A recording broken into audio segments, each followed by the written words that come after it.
ദേ എൻ്റെ പുതിയ ക്ലാസിക് 350 ഉണ്ടോ? പുതിയതല്ല കേട്ടോ, 2017 മോഡൽ ക്ലാസിക് 350 ആണ്. പക്ഷേ പുത്തൻ ലുക്കിലാക്കിയിട്ടുണ്ട്. ഇത് എങ്ങനെയെന്ന് അറിയണ്ടേ? നേരെ വീഡിയോയിലേക്ക് പോവാം.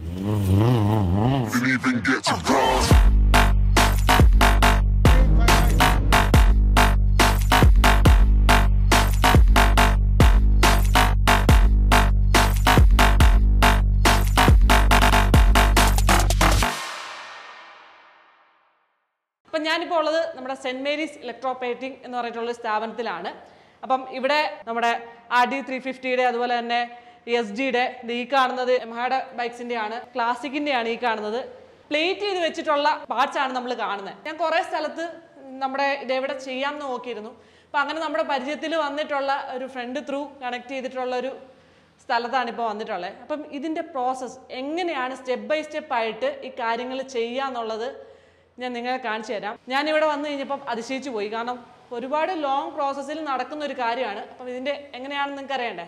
ബാ, ഇത് കണ്ടോ, പണ്ടത്തെ മണ്ണെണ്ണ വിളക്ക നമ്മുടെയൊക്കെ വീട്ടിൽ പണ്ട് കാലത്തുണ്ടായത്. ഇപ്പം ഈ സാധനം കാണാനില്ല. അപ്പം ഇത് പോളിഷിങ്ങിന് വേണ്ടി വന്നിട്ടുള്ളതാണ്. അവിടെ വന്നു കഴിഞ്ഞപ്പോഴത്തേക്കും ഇതേ കുറച്ച് ഓട് വിളക്കുകൾ ഇവിടെ പോളിഷിങ്ങിനൊക്കെ ആയിട്ട് വെച്ചിട്ടുണ്ട്. അപ്പം ഈ ഇരിക്കുന്നത് ഫിനിഷ് ചെയ്ത് കഴിഞ്ഞിട്ടുള്ള വർക്ക്സാണ്. കണ്ടോ, പക്ക പുത്തം പോലെ ഉണ്ട്. അതുപോലെ തന്നെ ഉരുളി ഒക്കെ ഉണ്ട്. അങ്ങനെ പറഞ്ഞിട്ടുള്ള നമ്മുടെ വീടുകളിൽ യൂസ് ചെയ്യുന്ന സാധനങ്ങളും ഒക്കെ ഇവിടെ പോളിഷിങ്ങിനൊക്കെ ആയിട്ട് വരുന്ന ആണ്. പിന്നെ ഇതൊക്കെ കൂടാതെ ഹോട്ടൽസിൻ്റെ, റിസോർട്ട്സിൻ്റെ, പിന്നെ നമ്മുടെയൊക്കെ വീടുകളിലൊക്കെ ഉള്ള ബാത്റൂം ഫിറ്റിങ്സ് ഇല്ലേ, അതൊരു 5 to 10 വർഷം ഗ്യാപ്പ് ഒക്കെ ആകുമ്പോഴത്തേക്കും ഫെയ്ഡ് ഔട്ട് ആകുന്നത് കണ്ടിട്ടുണ്ട്. പക്ഷേ അതൊക്കെ നമുക്ക് റീസ്റ്റോർ ചെയ്തെടുക്കാൻ പറ്റും വളരെ തുച്ഛമായിട്ടുള്ള വിലയ്ക്ക് കേട്ടോ.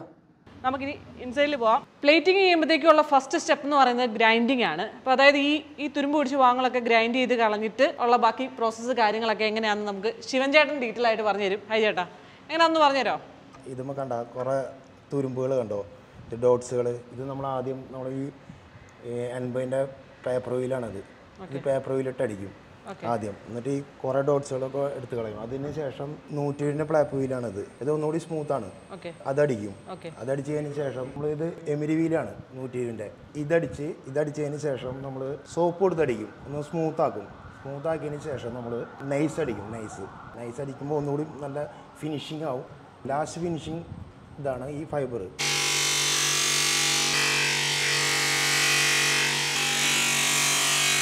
മെറ്റൽ ഫിനിഷിങ് കഴിഞ്ഞിട്ടുള്ള ബെൻ പൈപ്പ് കൊണ്ട് അടുത്ത ക്ലീനിങ് പ്രോസസ്സാണ്.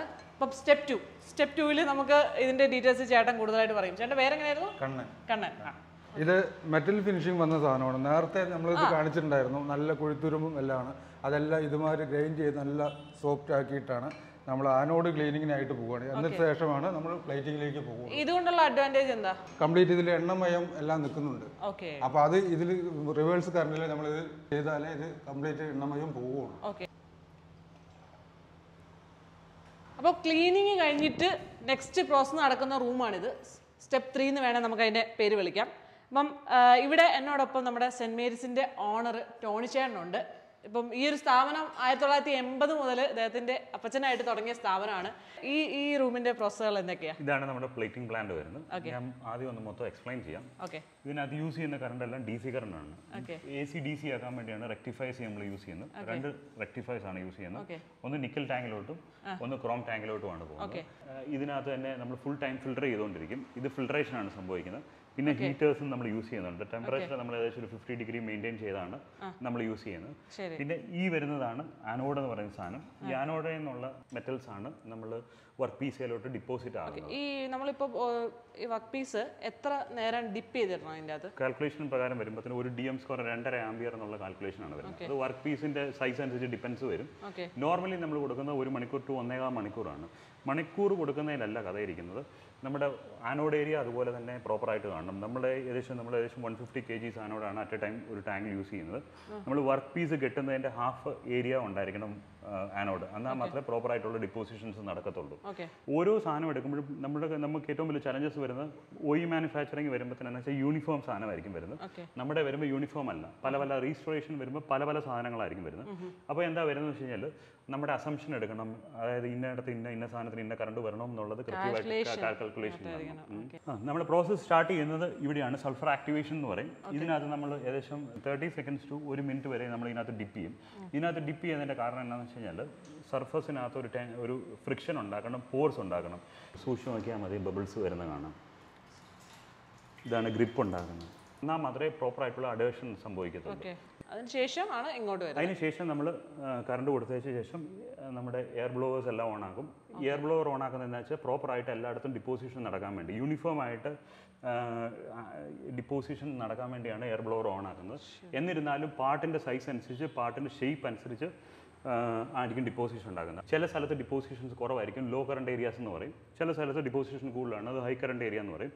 അത് ഓരോ പാർട്ട് അനുസരിച്ച് എങ്ങനെ കറണ്ട് കൊടുക്കണം, എങ്ങനെ കെട്ടണം എന്നുള്ളത് നമ്മൾ മസ്റ്റായിട്ട് അറിഞ്ഞിരിക്കണം. സ്കിൽഡായിട്ടുള്ള എംപ്ലോയീസ് വളരെ ഇമ്പോർട്ടൻ്റ് ആണല്ലേ? സ്കില്ലില്ലെങ്കിൽ സിസ്റ്റമാറ്റിക് ആയിട്ട് പ്രോസസ്സ് നടക്കും. ഇവിടെയുള്ള സ്ഥാപനത്തിലെ ആളുകളൊക്കെ എത്ര നാളായിട്ടുണ്ട്? എല്ലാവരും ഏകദേശം ഒരു 30 ഇയേഴ്സ് ഉണ്ട്, 35 ഇയേഴ്സ് ഉണ്ട്, 16 ഉണ്ട്. ഏറ്റവും കുറഞ്ഞ ആൾ തന്നെ 16 to 20 ഇയേഴ്സ് എക്സ്പീരിയൻസ് ആയിട്ടുള്ള ആളുകളാണ്. എല്ലാം പഴയ കൺവെൻഷനായിട്ട് പണ്ടേ പണി തുടങ്ങിയ ആൾക്കാർ, ചെറുപ്പത്തിൽ തുടങ്ങിയ ആൾക്കാരാണ്. എന്നിരുന്നാലും നമ്മുടെ കെമിക്കൽസ് നന്നായിട്ട് അനലൈസ് ചെയ്യേണ്ടി വരും. ഇത് നമ്മൾ അനലൈസ് ചെയ്യുന്നത് ബാംഗ്ലൂർ ആയിരിക്കും. നമ്മൾ യൂസ് ചെയ്യുന്ന കാറ്റലിസ്റ്റ് മുഴുവൻ ഓട്ടോടെക്കിൻ്റെ ആണ്. അപ്പോൾ ബാംഗ്ലൂർ ഫെസിലിറ്റി ആയിരിക്കും നമ്മൾ കെമിക്കൽസ് അനലൈസ് ചെയ്യുന്നത്. ഇത് മെറ്റൽസ് തന്നെയാണ് വരുന്നത്. ഇത് ഒരിക്കലും കുറഞ്ഞു പോകത്തില്ല. മെറ്റൽസ് ഇതിനൊക്കെ ഭയങ്കര കോസ്റ്റ് ആവും. എന്താ കോസ്റ്റ്? നല്ല കോസ്റ്റ് തന്നെ വരും. മെറ്റൽസ് ആയതുകൊണ്ട് മെറ്റൽ റേറ്റ് അനുസരിച്ച് ഡിപ്പെൻസ് ആണ്.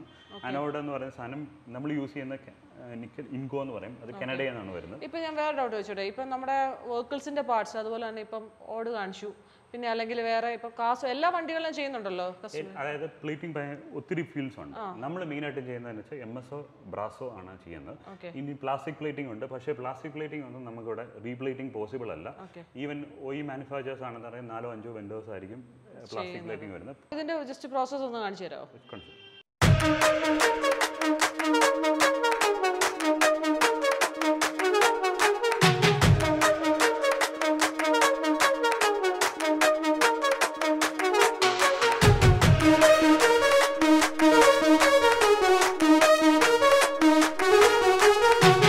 അപ്പോൾ ഈ ഒരു പ്രോസസ്സിങ്ങിന് ശേഷമാണ് നമ്മളുടെ കോട്ടിങ്, അതായത് നമ്മുടെ സ്റ്റീൽ പ്ലേറ്റിംഗ് വന്ന് നിൽക്കുന്നത്. അപ്പോൾ ഒരു സംശയം, സ്റ്റീൽ പ്ലേറ്റിംഗ് ആണോ അതോ ക്രോം ആണോ? ഒരു സംശയമാണ്, നമ്മളെപ്പോഴും പറയുമ്പോൾ ഒരു കൺഫ്യൂഷൻ വരാറുണ്ട്. കളർ എന്ന് പറയുന്ന സാധനം നിക്കലായിരിക്കും വരിക.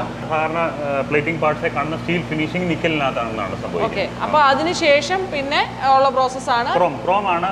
ഇതാണോ ക്രോം എന്ന് പറയുന്ന പ്രോസസ്സാണ് തുരുമ്പടിക്കാതെ പ്രൊട്ടക്ട് ചെയ്യുന്ന സാധനം. ഓക്കെ, അതായത് വെളിയിൽ നിന്നുള്ള എക്സ്റ്റേണൽ റസ്റ്റിനെ മുഴുവൻ പ്രിവെന്റ് ചെയ്യുന്നത് നിക്കലും പ്രിവെന്റ് ചെയ്യും, എന്നാലും കൂടുതൽ പ്രിവെന്റ് ചെയ്യുന്നത് ക്രോം ആയിരിക്കും.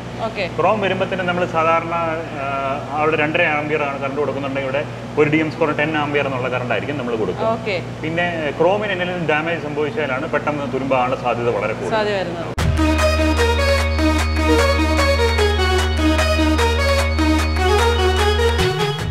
അപ്പോൾ ഇത് ഇത്ര നേരം വെയിറ്റ് ചെയ്ത് പ്ലേറ്റിംഗ് കഴിഞ്ഞിട്ടുള്ള നമ്മുടെ ബെൻ പൈപ്പാണ് ഈ കാണുന്നത്. അപ്പോൾ ഇനി ചെറിയൊരു പരിപാടി കൂടി ഉണ്ട്, പോളിഷിങ് അല്ലേ? ഓരോ പാർട്സും ഇങ്ങനെയാണ് ചെയ്യുന്നത്. ഓരോ പാർട്സും എടുത്ത് ഇത്ര ടൈം എടുത്തിട്ടാണ് എല്ലാ കാര്യങ്ങളും ചെയ്യുന്നത്.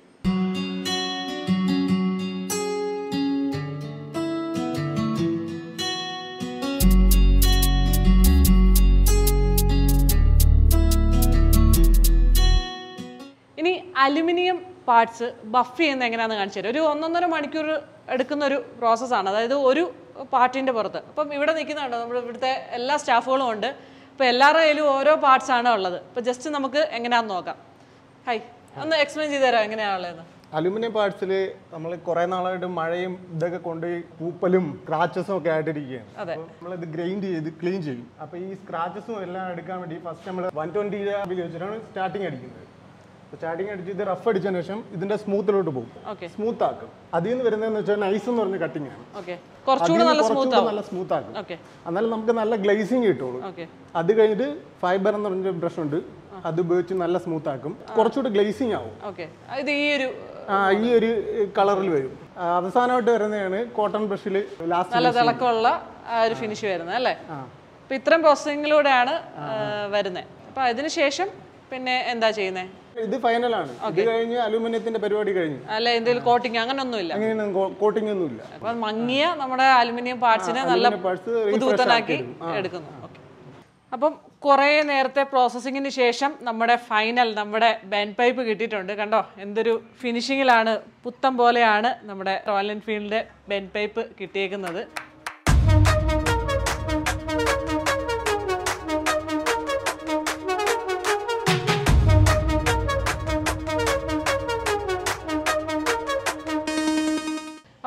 നമ്മുടെ പ്ലേറ്റിങ്ങിന്റെ സ്റ്റെപ്പുകളൊക്കെ കണ്ടല്ലോ. ഇപ്പോൾ ഫൈനൽ നമ്മുടെ ഓഫീസിൽ എത്തിയേക്കുവാണ്.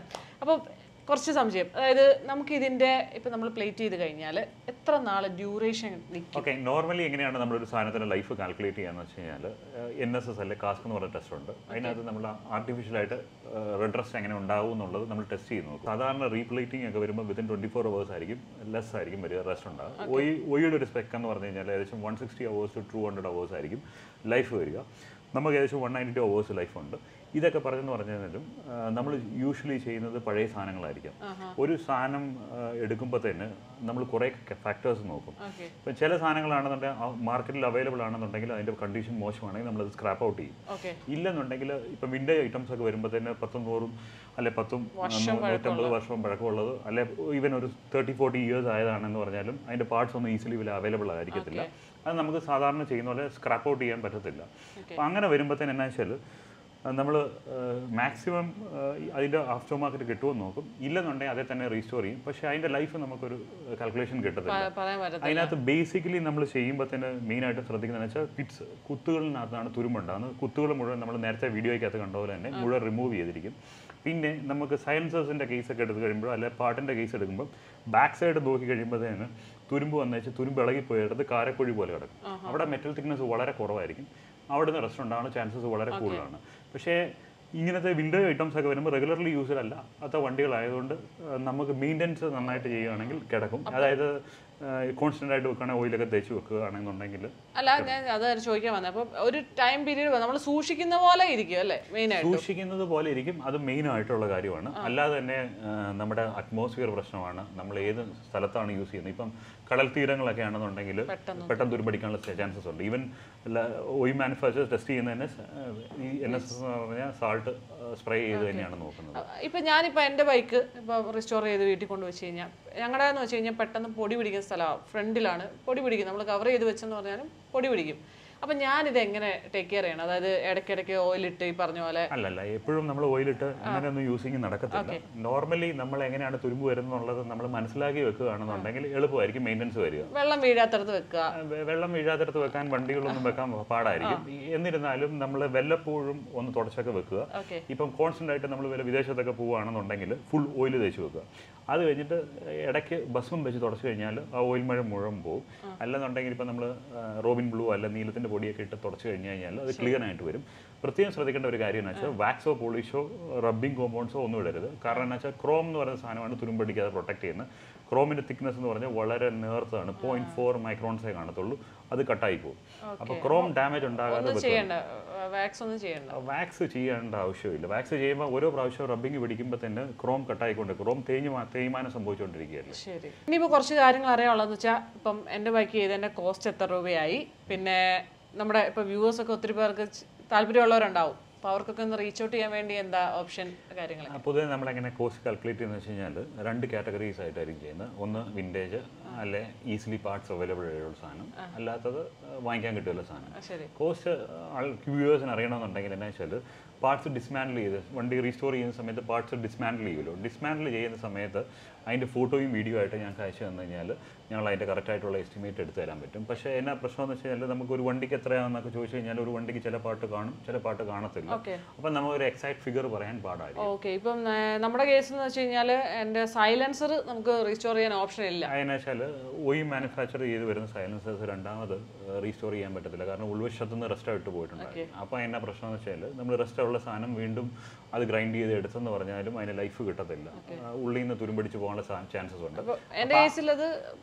നമ്മൾ ആഫ്റ്റർ മാർക്കറ്റ് വാങ്ങിച്ചു. ഈ ആഫ്റ്റർ മാർക്കറ്റിന്റെ കേസിൽ എന്നാ വെച്ച് കഴിഞ്ഞാൽ OE സ്പെക്കോ QC പാരാമീറ്റേഴ്സ് ഒന്നും അധികം കാണത്തില്ല. അപ്പോൾ അങ്ങനെ എന്നാ പറ്റുന്നത് വെച്ച് കഴിഞ്ഞാൽ പെട്ടെന്ന് തന്നെ തുരുമ്പാനുള്ള ചാൻസസ് ഉണ്ട്. അപ്പോൾ എന്നാ വെച്ചാൽ നമ്മൾ ആദ്യം വാങ്ങിക്കുമ്പോൾ തന്നെ ആ പാട്ട് ഒന്നുകൂടെ റീപ്ലേറ്റ് ചെയ്യും. അപ്പം ലൈഫ് കൂടുതൽ കിട്ടും. ഈ പറഞ്ഞ പോലെ ഇൻസൈഡ് ഒന്നും റെസ്റ്റ് ഇല്ലാത്തത് ബേസ് മെറ്റൽ നല്ലതായതുകൊണ്ട് നല്ല ലൈഫും കിട്ടാൻ ചാൻസസ് ഉണ്ട്. ഇപ്പോൾ അപ്പോൾ അതുപോലെ തന്നെ നമുക്കിപ്പം എൻ്റെ അടുത്ത് പറഞ്ഞ ഓൾ ഇന്ത്യ ലെവലിൽ നമ്മൾ ഓൾ ഇന്ത്യ ആണ് ചെയ്യുന്നത്. ഞങ്ങളുടെ ഒരു ഫേസ്ബുക്ക് പേജ് ഉണ്ട്. അതിനകത്തു നിന്നാണ് കൂടുതലും ഞങ്ങൾക്ക് എൻക്വയറീസ് വരാറുള്ളത്. സാധാരണ ഒരു വണ്ടി റീസ്റ്റോർ ചെയ്യണമെന്നുണ്ടെങ്കിൽ എന്താ ആൾക്കാർ ചെയ്യേണ്ടതെന്ന് വെച്ച് കഴിഞ്ഞാൽ ഞങ്ങളുടെ നമ്പേഴ്സ് എല്ലാം അതിനകത്ത് അവൈലബിൾ ആണ്. ആദ്യം പാട്ടെല്ലാം ഡിസ്മാൻഡിൽ ചെയ്ത് എല്ലാ പാട്ടും കാണാവുന്ന പോലെ തന്നെ ഫോട്ടോയും വീഡിയോ ആയിട്ട് എടുക്കുക. നമ്മൾ അങ്ങനെ പറയുന്നത് കാരണം എന്താണെന്ന് വെച്ച് കഴിഞ്ഞാൽ പല സ്ഥലത്തുനിന്നും ദൂര സ്ഥലത്തുനിന്നും വരുന്ന ആൾക്കാരായിരിക്കും. ഈവൻ നോർത്ത് സൈഡിലായിരിക്കും നമുക്ക് കൂടുതൽ കസ്റ്റമേഴ്സ് ഉള്ളത്. അപ്പോൾ അങ്ങനെ ഇവിടെ വന്നു കഴിഞ്ഞിട്ട് ആ സാധനം കൊള്ളത്തില്ലെന്നുണ്ടെങ്കിൽ ട്രാൻസ്പോർട്ടേഷൻ വേസ്റ്റായി. പിന്നെ ഈ പറഞ്ഞ പോലെ ഒരു പരിധി കൂടുതൽ പോയ സാധനങ്ങളാണെങ്കിൽ ആഫ്റ്റർ മാർക്കറ്റ് വാങ്ങിച്ച് റീസ്റ്റോർ ചെയ്യുന്നതായിരിക്കും. അപ്പം നമുക്ക് പാട്ട് കാണുമ്പോൾ തന്നെ അറിയാൻ പറ്റും നമുക്ക് ചെയ്യേണ്ടതാണോ ചെയ്യേണ്ടാത്തതാണോ എല്ലാത്തിനെക്കുറിച്ചും നമുക്ക് ഡീറ്റെയിൽ ആയിട്ട് അവർക്ക് പറഞ്ഞു കൊടുക്കാൻ പറ്റും. അപ്പോൾ ആദ്യം നമ്മുടെ അടുത്ത് വരണമെന്നുണ്ടെങ്കിൽ നേരെ ഞങ്ങൾക്ക് വാട്സപ്പിൽ ഞങ്ങൾ ഫോട്ടോയും വീഡിയോ ആയിട്ട് അയച്ചു തരിക. എന്നിട്ട് ഞങ്ങളെ സംസാരിക്കുക. അപ്പം ഞങ്ങൾ അതിൻ്റെ എസ്റ്റിമേറ്റ് അയച്ചു തരും. അത് കഴിഞ്ഞിട്ട് നിങ്ങൾക്ക് ഇന്ത്യയിൽ എവിടെ നിന്ന് നമുക്ക് കളക്ട് ചെയ്യാനുള്ള ഓപ്ഷൻസ് ഉണ്ട്. ശരി, ഞാനിപ്പോൾ നമ്മുടെ ഈ ഒരു സ്ഥാപനത്തെ പറ്റി അറിയാൻ നമ്മുടെ ഫ്രണ്ട് ത്രൂ ആണ്. അപ്പം എനിക്കറിയത്തില്ലായിരുന്നു ഇത്ര ഫേമസ് ആയിട്ടുള്ള റീസ്റ്റോറേഷൻ ഇത്ര കാര്യമായിട്ട് ചെയ്യുന്ന സ്ഥാപനങ്ങൾ നമ്മുടെ കേരളത്തിലുണ്ട് എന്നുള്ളത്. പൊതുവെ റീസ്റ്റോറേഷൻ വളരെ കുറവാണ്. കാരണം എന്താ വെച്ചാൽ അതിനകത്തെ കോംപ്ലിക്കേഷൻസ് തന്നെയാണ് അതിനകത്തെ മെയിൻ പ്രോബ്ലം. പിന്നെ ഈ പറഞ്ഞ പോലെ സിസ്റ്റമാറ്റിക് പ്രൊസീജിയേഴ്സ് ആയിരിക്കത്തില്ല യൂസ് ചെയ്യുന്നത്. നമ്മൾ ഓൾ ഇന്ത്യ കേരളത്തിൽ എത്ര എണ്ണം ഉണ്ട് ഇങ്ങനെ? കേരളത്തിൽ ഒരു 10-30 എണ്ണം 40 എണ്ണം, നേരത്തെ 200 എണ്ണം ഉണ്ടായിരുന്നു. ഇപ്പം ഈ പറഞ്ഞ പോലെ പല പല കാരണങ്ങൾ കൊണ്ട് കുറഞ്ഞു വന്നുകൊണ്ടിരിക്കുക, വംശനാശം നേരിട്ടുകൊണ്ടിരിക്കുക. ഓക്കെ, വണ്ടികൾ ഇപ്പോൾ എന്തെങ്കിലും ഒരു പാട്ട് മാറ്റാൻ തന്നെ നേരെ നമ്മളൊക്കെ ചെയ്യുന്നത് വെച്ചാൽ സാധാരണ ചെയ്യുന്നത് നേരെ ഏതെങ്കിലും ഷോറൂമിൽ പോവുക, റീപ്ലേസ് ചെയ്യാൻ പറ്റുന്നതാണെങ്കിൽ അവിടെ പാർട്സ് വാങ്ങുക എന്നുള്ളതാണ്. കാരണം ഇതെന്നാന്ന് വെച്ചാൽ നമ്മളിപ്പം ബുള്ളറ്റ് ആണെങ്കിലും അധികം യൂസ് ചെയ്യുന്നില്ല. അപ്പോൾ ആ 5 കൊല്ലം ആയിട്ടുള്ളൂ. 5 കൊല്ലം കൊണ്ട് ഇത്ര രീതിയിൽ ആ ഒരു മെറ്റീരിയൽ ക്വാളിറ്റി, അതാണ് തോട്ട് പോയത്. അല്ല, നോർമൽ കേസിൽ 5 കൊല്ലം എന്നുള്ള രീതിയിലായിരിക്കും വണ്ടി അവർ മാനുഫാക്ചർ ചെയ്യുന്നത് തന്നെ. എന്നാലും പാർട്സ് വിറ്റ് പോയാലേ അവർക്കും പൈസ കിട്ടത്തുള്ളൂ. കൂടുതലും നമ്മുടെ അടുത്ത് ആൾക്കാർ വരുന്നത് വെച്ചാൽ മാർക്കറ്റിൽ പാർട്സ് അവൈലബിൾ അല്ലാത്തതും, പിന്നെ പാർട്സ് കമ്പയർ ചെയ്യുമ്പോഴത്തേന് OE പാർട്ട് വെച്ച് നോക്കുമ്പോഴത്തേന് OE പാർട്ടിനെക്കാട്ടിലും വില കൂടുതലുള്ള സാധനങ്ങളാണെങ്കിൽ റീപ്ലേറ്റ് ചെയ്യുമ്പം ചില എക്സ്പെൻസീവ് പാർട്ടാണെന്നുണ്ടെങ്കിൽ ചിലപ്പോൾ റീപ്ലേറ്റ് ചെയ്യുന്ന വില കുറവായിരിക്കും വരിക. പിന്നെ എല്ലാ പാട്ടും നമുക്ക് റീസ്റ്റോർ ചെയ്യാൻ പറ്റത്തില്ല. ചില പോസിബിലിറ്റീസ് ഒക്കെ ഉണ്ട്. ചിലതൊക്കെ വരുമ്പോഴത്തേന് പുതിയ മോഡൽസിൻ്റെ ഒന്നും ചിലത് സെൻസേഴ്സ് ചെയ്യാൻ പറ്റത്തില്ല. അങ്ങനെയുള്ള പ്രശ്നങ്ങളൊക്കെ ഉണ്ട്. അപ്പോൾ അതുകൊണ്ടാണ് നമ്മൾ ഫോട്ടോസ് ചോദിക്കുന്നത്. അപ്പോൾ കൂടുതലും വരുന്നതെന്ന് വെച്ച് കഴിഞ്ഞാൽ RD, SD, അതുപോലെ തന്നെ പഴയ ബുള്ളറ്റുകൾ, പിന്നെ ക്ലാസിക് കാസുകളൊക്കെയാണ് മെയിനായിട്ട് കൂടുതലും നമ്മൾ റീസ്റ്റോർ ചെയ്യുക ബുള്ളറ്റ് തന്നെയായിരിക്കും. ഏറ്റവും കൂടുതൽ മജോറിറ്റി ആൾക്കാരുടെ ഉള്ളത് ബുള്ളറ്റ് തന്നെയാണ്. പിന്നെ SDs ഉണ്ട്, RD 350s ഉണ്ട്, അങ്ങനെ ക്ലാസിക് കാർസ് ഉണ്ട്. അങ്ങനെയുള്ള പല പല സാധനങ്ങളും വരുന്നുണ്ട് കൂടുതലും ഈ പറഞ്ഞ പോലെ. പിന്നെ എന്നാ വെച്ചാൽ ഓൾമോസ്റ്റ് പ്രൊഡക്ഷൻ നിർത്തിയ വണ്ടികളുടെ എല്ലാം അവരുടെ ഒറിജിനൽ പാർട്സ് ആണെങ്കിലും QC പാരാമീറ്റേഴ്സ് അത്ര ഹൈ ആയിരിക്കത്തില്ല, അത്ര ഡീറ്റെയിലിംഗ് കാണത്തില്ല. ഈവൻ ഒറിജിനൽ ഇപ്പം റോയൽ എൻഫീൽഡിൻ്റെ റിം ഒക്കെ എടുത്തെന്ന് പറഞ്ഞാലും റിമ്മിനൊന്നും വലിയ കളേഴ്സ് കാണത്തില്ല. അപ്പം ഭയങ്കര കീനായിട്ടും എന്നാ പറയുന്നത് ഭയങ്കര ഡീറ്റെയിലിംഗ് ഒക്കെ നോക്കുന്ന ആൾക്കാർ ഒറിജിനൽ റിം വാങ്ങിച്ച് വീണ്ടും ഒന്ന് പ്ലേറ്റ് ചെയ്തിടാറുണ്ട്. അത് ഓരോ ഡിപ്പെൻസ്, ഓരോ ആൾക്കാരുടെ പാഷൻ അനുസരിച്ച് മാറിക്കൊണ്ടിരിക്കും. നമ്മുടെ വണ്ടിയുടെയൊക്കെ അലുമിനിയം പാർട്ടുണ്ടല്ലോ, അത് പ്ലേറ്റ് ചെയ്യുവാണോ അതോ പോളിഷ് ചെയ്യുവാണോ? നമ്മൾ ആതിരയുടെ അലുമിനിയം ചെയ്തിരിക്കുന്നത് ബഫിംഗ് ആണ്. ഞങ്ങൾ അലുമിനിയം ബഫിംഗ് മാത്രമേ ചെയ്യാറുള്ളൂ, അലുമിനിയം പ്ലേറ്റിംഗ് ചെയ്യാറില്ല. പ്ലേറ്റിംഗ് പറ്റൂല? പ്ലേറ്റിംഗ് പറ്റും, സാധാരണ ആൾക്കാരെല്ലാം പ്ലേറ്റ് ചെയ്യാറുണ്ട്. പക്ഷേ പ്ലേറ്റ് ചെയ്താലുള്ള പ്രശ്നം എന്താണെന്ന് വെച്ച് കഴിഞ്ഞാൽ ഓൾമോസ്റ്റ് ഒരു 90% അലുമിനിയത്തിലും ഫംഗസുകൾ കാണും. അപ്പം പീൽ ഓഫിനുള്ള ടെൻഡൻസി വളരെ കൂടുതലാണ്. ഇത് പൊളിഞ്ഞു വരും. പിന്നെ എന്നാ വെച്ചാൽ ഈ അലുമിനിയം ഹീറ്റ്, അലുമിനിയം പെട്ടെന്ന് ചൂടായി പെട്ടെന്ന് തണുക്കും. പ്ലേറ്റ് ചെയ്ത് കഴിയുമ്പോൾ അങ്ങനെ വരത്തില്ല.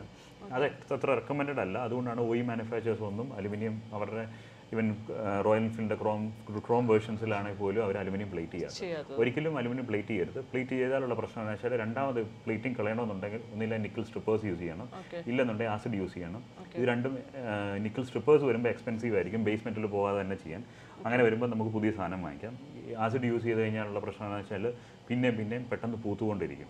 ഒരിക്കലും അലുമിനിയം പ്ലേറ്റ് ചെയ്യാൻ പാടില്ല. അലുമിനിയം പ്ലേറ്റ് ചെയ്യാത്തതാണ് എൻ്റെ വ്യക്തിപരമായ അഭിപ്രായത്തിൽ. ഇത്ര കണ്ടപ്പോൾ ഒന്ന് ചോദിച്ചതേ ഉള്ളൂ. ഓക്കെ, അപ്പോൾ താങ്ക് യു ഏട്ടാ. അപ്പം എനിക്ക് കുറച്ച് പുതിയ അറിവുകളും പുതിയൊരു എക്സ്പീരിയൻസും ആയിരുന്നു. ഇത്ര നേരം ഇവിടെ സ്പെൻഡ് ചെയ്യാനൊക്കെ പറ്റി. എപ്പോഴാണ് ഇത്ര ലോങ് പ്രോസസ്സാണെന്നൊക്കെ മനസ്സിലായത്. അപ്പോൾ ഇതുമായിട്ട് റിലേറ്റഡ് ആയിട്ടൊക്കെ എന്തെങ്കിലും സംശയങ്ങൾ നിങ്ങൾക്ക് ഉണ്ടെങ്കിൽ നിങ്ങൾക്ക് നേരെ ടോൺഷേനെ കോൺടാക്ട് ചെയ്യാവുന്നതാണ്. ഇവരുടെ ഫേസ്ബുക്ക് പേജ് ത്രൂ ആണ്, എല്ലാ ഡീറ്റെയിൽസും ഉണ്ട്. പേജിലുണ്ട്. എല്ലാവരും ഗൂഗിളിൽ സെർച്ച് ചെയ്ത് കഴിഞ്ഞാൽ എല്ലായിടത്തും St.Mary ഇലക്ട്രോ പ്ലേറ്റിംഗ് പറഞ്ഞ് നോക്കിയാൽ മതി. ഞങ്ങളുടെ നമ്പേഴ്സ് എല്ലാം കിട്ടും, ഈസിലി കിട്ടാം. പാടൊന്നുമില്ല. എന്തെങ്കിലും സംശയം അല്ലെങ്കിൽ നമുക്ക് ഇതുപോലെ പ്ലേറ്റ് ചെയ്യേണ്ട ആവശ്യം ഉണ്ടെങ്കിൽ നേരെ കോൺടാക്ട് ചെയ്തോളൂ. അപ്പോൾ ജസ്റ്റ് നമ്മുടെ ബുള്ളറ്റിൽ ചെയ്ത കാര്യങ്ങളാണ് നമ്മൾ ഈ ഒരു വീഡിയോയിൽ ഷെയർ ചെയ്തിട്ടുള്ളത്. അപ്പം എല്ലാവർക്കും യൂസ്ഫുൾ ആയിട്ടുള്ളൊരു വീഡിയോ ആണെന്ന് തന്നെ ഞാൻ വിശ്വസിക്കുന്നു. അപ്പോൾ നമ്മുടെ വീഡിയോ ഒന്ന് ഷെയർ ചെയ്യുക, ലൈക്ക് ചെയ്യുക, നമ്മുടെ ചാനൽ ഇതിൽ സബ്സ്ക്രൈബ് ചെയ്യാത്തവരാണ് സബ്സ്ക്രൈബ് ചെയ്യുക, അതുപോലെ ബെൽ ബട്ടനോട് ഒന്ന് ക്ലിക്ക് ചെയ്തോളൂ. Thank you for watching. By.